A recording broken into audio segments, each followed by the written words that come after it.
আসসালামু আলাইকুম সবাইকে। গ্রামীণ স্বাদের রান্নার পক্ষ থেকে আমি রেশমি চলে আসছি আরও একটি রেসিপি নিয়ে, পেয়ারা মাখার রেসিপি। তো আপনারা যারা দেশ ও দেশের বাইরে থেকে যারা দেখবেন তারা প্লিজ আমার চ্যানেলটি সাবস্ক্রাইব করবেন। আর আজকের রেসিপি হচ্ছে পেয়ারা মাখা, ঝাল ঝাল পেয়ারা মাখা, তো ভাইরাল পেয়ারা মাখা। তো দেখতে থাকুন, সঙ্গে থাকুন। চলুন প্রথমে পেয়ারাটাকে উঠিয়ে ধুয়ে নিব। প্রথমে বাটির ভিতরে পানি দিয়ে নিচ্ছি।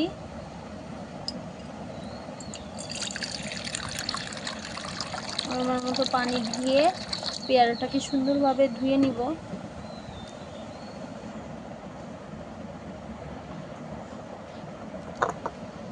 তো দেখুন, এবার পেয়ারাটাকে সুন্দরভাবে ধুয়ে নিব। ভালোভাবে পেয়ারার যা ময়লা আছে সেগুলোকে ছাড়িয়ে নিব ধুয়ে। এবার পেয়ারাটাকে নিয়ে নিয়েছি, পেয়ারাটাকে এবার সুন্দরভাবে কেটে নিব। পেয়ারার মুখের কাছে যে অংশটা সেটা কেটে বাদ দিয়ে দিব। দেখতে পাচ্ছেন অনেক বড় পেয়ারাটা, অনেক সুন্দর সুস্বাদু হবে মনে হচ্ছে। তো এবার সুন্দরভাবে কেটে ঘুরিয়ে কেটে নিব, ঘুরিয়ে গোল করে কেটে নিব। গোল করে সুন্দরভাবে কেটে ঘুরিয়ে কেটে গোল করে জায়গা করে নিব।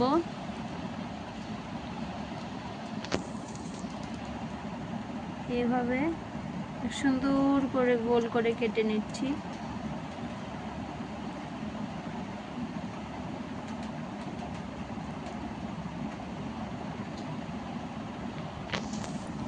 দেখুন এরকম করে নিয়েছি, গোল করে কেটে নিয়েছি। কেটে পেয়ারা পাতা দিয়ে লবণটা দিয়ে নিচ্ছি পেয়ারা পাতার সাহায্যে। এবার মরিচ দিয়ে নিব, পরিমাণ মতো কিছুটা মরিচ দিয়ে নিব পেয়ারা মাখাটা করার জন্য।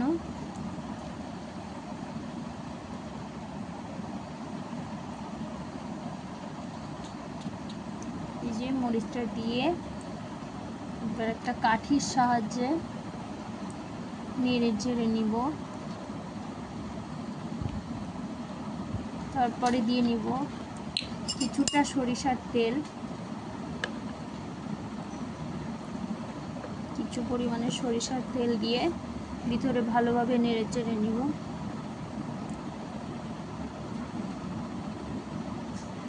এবার সুন্দরভাবে নেড়ে চেড়ে নিলেই তৈরি হয়ে যাবে।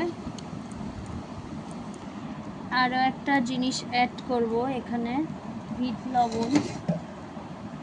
এটা দিলে আপনার খাবারের স্বাদটা, পেয়ারা মাখাটা আসলে অনেক টেস্টি লাগবে। এখানে দিয়ে নিচ্ছি বিট নুন। এবার সুন্দরভাবে নেড়েচেড়ে মিশিয়ে মাখিয়ে নিলেই তৈরি ভাইরাল পেয়ারা মাখা। কেটে পিচ পিচ করে নিব।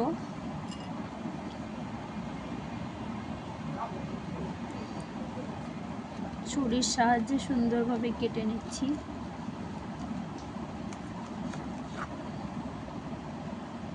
ঘুরিয়ে দেখতে পাচ্ছেন, দেখুন ভিতরে কি সুন্দর হয়েছে।